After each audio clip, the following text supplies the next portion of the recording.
Em seu segundo dia em Brasília, o presidente eleito Jair Bolsonaro cumpriu uma série de agendas. Ele visitou o presidente do Supremo Tribunal Federal, Dias Toffoli, o presidente do Superior Tribunal de Justiça, João Otávio Noronha. No encontro com Toffoli, Bolsonaro disse, abre aspas, que os poderes são independentes, mas temos que trabalhar em conjunto. Não é uma pessoa que vai salvar a pátria, mas uma equipe. Ele ainda se reuniu com Michel Temer, de quem recebeu a chave simbólica do escritório de transição de governo e um convite para acompanhá-lo na reunião do G20, que reúne as principais economias do mundo. Ela acontece no final desse mês em Buenos Aires. Vera Magalhães, começo com você sobre a agenda, esse segundo dia de Jair Bolsonaro em Brasília. Me chamaram a atenção algumas coisas simbólicas, Silvio, nos 2 dias aí no conjunto da visita do Bolsonaro a Brasília. Eu acho que a gente pode dizer que o Bolsonaro está saindo da bolha depois de algum tempo, né? Depois, principalmente do atentado, de que ele foi vítima. Ele sofreu o atentado em 6 de setembro, ficou hospitalizado a maior parte da campanha, passou quase todo o primeiro turno ali hospitalizado. E mesmo depois de sair, ficou muito preso no seu condomínio lá na Barra da Tijuca, recebendo visitas, se relacionando com as pessoas por meio de lives no Facebook e de vídeos gravados aqui e ali com aliados. E pela primeira vez ele está saindo, tendo contato com a institucionalidade que ele vai encarar quando for presidente, retomando contatos que ele tinha como deputado, mas numa outra posição, e se deparando com antigos até inimigos, adversários ou desafetos em uma nova posição também. Ele como presidente, essas pessoas como detentoras de cargos ou mandatos. Então isso tudo se encarrega de modular a retórica, modular as palavras, moderar as iniciativas, conter um certo arrobo, algo que a gente já previa que fosse acontecer depois dele eleito. E ele mesmo falou, né, a gente está consumando um casamento antes dele acontecer de fato, ou seja, antes da posse ele já está tendo de tomar pé da situação e tomar algumas decisões que dirão respeito ao seu futuro mandato. Então isso está sendo bom. É claro que num ambiente assim que você sai de uma bolha super protegida e de uma retórica super exacerbada para uma realidade muito mais complexa, são normais cabeçadas, e a gente vai ver muitas daqui em diante e vai cobrar quando essas contradições aparecerem. Porém, eu acho positivo que essa moderação e essa baixada de temperatura do discurso seja aparecendo. Isso se mostra em relação a algumas questões referentes à composição do governo, que ele já admite rever. A questão da embaixada, por exemplo, parece estar subjúdice ali, parece estar em busca de uma solução salomônica para esse imbróglio em que se meteu à toa, porque não precisaria entrar nessa bola dividida. A mesma coisa em relação à fusão dos Ministérios da Agricultura e do Meio Ambiente, que se mostrou mais complexa do que um simples aceno aos ruralistas. Tem setores do próprio agronegócio, aqueles setores mais avançados que têm restrições a essa ideia. A coisa da economia, um certo vai e vem nas declarações entre ele e o Paulo Guedes, mas agora ele sentiu necessidade de ser mais enfático em que vai fazer a reforma da Previdência e sabe que sem ela não haverá o seu governo, disse isso hoje.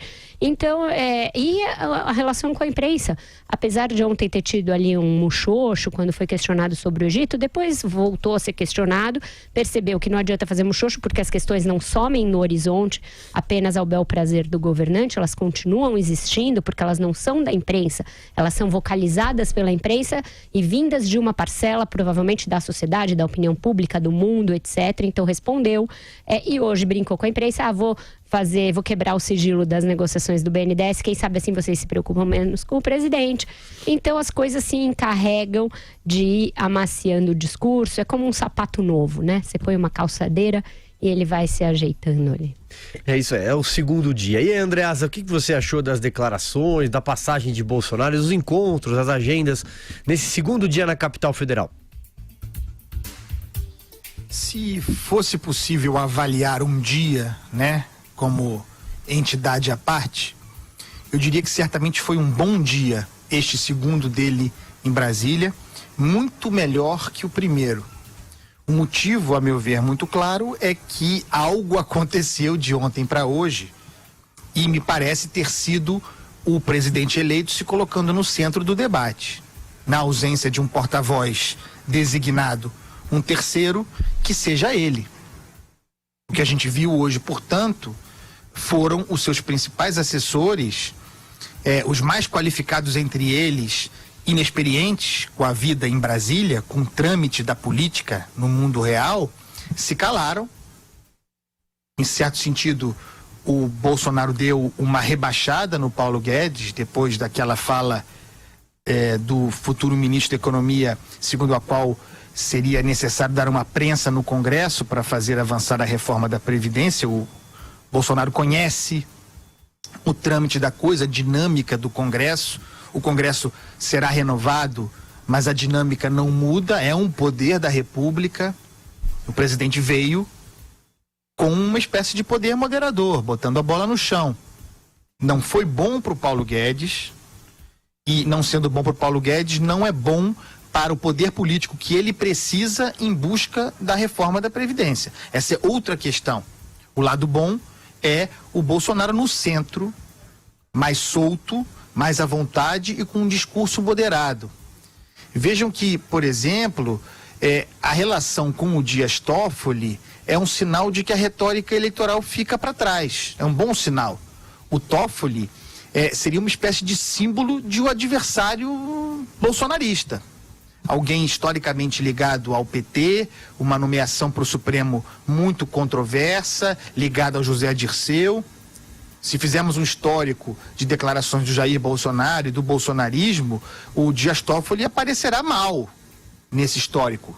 Mas é outro tempo, retórica eleitoral. Hoje o Dias Toffoli é presidente do Supremo Tribunal Federal, portanto líder de um poder da República, e o Bolsonaro é presidente eleito. E avança nesse entendimento de que a figura muda. Isso é muito bom, são sinais importantes, necessários. Eu tenho para mim que o principal fator de mudança, de amadurecimento do Bolsonaro, usando essa palavra, não é exatamente ela, mas de amadurecimento do presidente eleito, é a proximidade com o general Augusto Heleno. Esses dias em Brasília, esses 2 dias, estreitaram o convívio, que sempre foi muito próximo, muito querido. O general Heleno é alguém que tem influência sobre o presidente eleito. E certamente conversaram. A mudança de tom em relação à China, a mudança de tom em relação à mudança de embaixada brasileira em Israel, tudo isso, essa flexibilização do discurso, decorre, eu tenho certeza, de conversas com o general Heleno, que tem uma visão mais ampla do processo. Então, muito boa também a conversa com o presidente Temer, institucional, lá em cima. O Bolsonaro nunca foi muito agressivo em relação ao Michel Temer, mas manteve distância, é a velha política, PMDB, tudo aquilo que do outro lado o Bolsonaro se posicionou contra.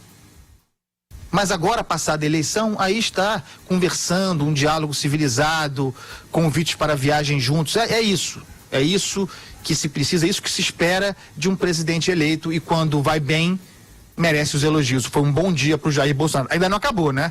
Mas foi bom até aqui. Ainda não acabou. Ele recebe nesse momento o governador eleito de São Paulo, João Dória, e tem ainda a previsão que receba o governador eleito do Rio de Janeiro, Wilson Witzel. Joel, sigo com você então.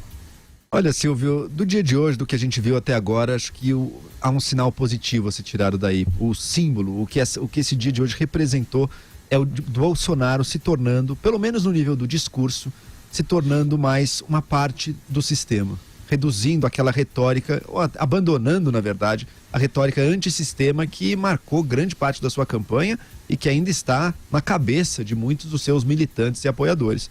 O Andreasa bem pontuou aí, olha só, Bolsonaro e Dias Toffoli propõe uma harmonia entre STF e presidência, e o Bolsonaro diz, não, vamos ter essa harmonia sim. Supostamente Dias Toffoli, o agente do PT dentro do Supremo, o próprio Supremo, que era alvo de muito combate na campanha, porque era também o protetor dos corruptos, acabou essa ideia. O Supremo aparece aqui como um aliado importante, inclusive no combate à corrupção, que o Dias Toffoli mencionou. Michel Temer, a mesma coisa. A gente tem o Bolsonaro trabalhando junto com o Temer pela transição do Brasil, recebendo o convite de viajar junto do Temer aí na agenda internacional que ainda resta no governo dele, e, portanto, o Bolsonaro faz parte das instituições brasileiras e vai trabalhar dentro delas, e não mais com uma retórica verdadeiramente revolucionária e antissistema que marcou muito da sua subida ao poder, que marcou a campanha também de muitos, ou pelo menos alguns dos deputados eleitos aí na plataforma bolsonarista e até de alguns candidatos ao governo. Vamos ver se nas outras esferas também a retórica antissistema, revolucionária e violenta se reduz em prol de um discurso mais moderado, de trabalhar junto com as diversas esferas do poder e de continuidade e progresso. Eu fico imaginando, né, diante disso, deve dar um tilt na cabeça daqueles mais fanáticos ali, seguidores do bolsonarismo, ver o Bolsonaro dizer para o Toffoli, um dos símbolos ali do petismo no Supremo, o Supremo está petizado, eu vou consultar o senhor antes de mandar medidas para o Congresso, quero a sua opinião para que isso diminua a quantidade de judicialização, para que reduza os embates. Meu filho tem uma maneira de fazer assim, quando ele fala alguma coisa que ele acha que eu não entendo, deve ter dado uma explosão na mente daqueles bolsonaristas mais radicalizados que enxergam o mundo sem nuances, né? Ou é preto ou é branco, ou é esquerdo ou é direito, ou é bonzinho ou é malvado. Pessoal, a vida não é assim. A gente tem procurado mostrar isso aqui nesse programa. Quem sabe agora, com o próprio mestre mostrando, as pessoas consigam entender, né? Mas os fanatizados agora vão estar com o Bolsonaro 100%, vão dizer, não, eu sempre acreditei nisso mesmo, sempre foi isso mesmo. O Toffoli sempre foi legal. O que o Bolsonaro fizer vai ser a lei para esses. Vamos lá. Mas olha só, pessoal, isso é bom. Oi, Andreasa, Bolsonaro... Uma melhora. Isso é bom. Bolsonaro educa. Se ele é um líder, né? Se ele é um líder e se pretende como tal... e merece, eleito com mais de 55 milhões de votos, os seus atos e o fato de mudar a chave, aparentemente, da retórica eleitoral para o mundo real de um presidente eleito, institucionalmente falando, é um sinal de que, olha aí, é preciso fazer política. É preciso fazer política. Fazer política não é um ato hostil, não é criminoso. Negociar, não é tomar lá da cá. Negociar, transitar, dialogar é bom, é política. Mas Bolsonaro é educação, minha gente. Mas educativo seria, talvez, dizer isso já durante a campanha, né, Andreasa? E não querer criar uma mitologia oposta em tudo ao do lulismo, mas semelhante nos métodos, de que tudo que foi feito para trás é ruim e se está a propor um Éden maravilhoso em que não existe conciliação, em que não existe mediação, em que os vencidos vão ser aniquilados, porque muita gente está ainda montada nesse cavalo, né? Muita gente, não só os seguidores dele, os anônimos, tem muita gente empoderada ainda montada nesse cavalo. Então é bom que esta educação pela pedra, seja daqui para frente uma constante, né? Então, e que as pessoas entendam que política é algo bem mais nuançado do que pode fazer crer a campanha pelo WhatsApp.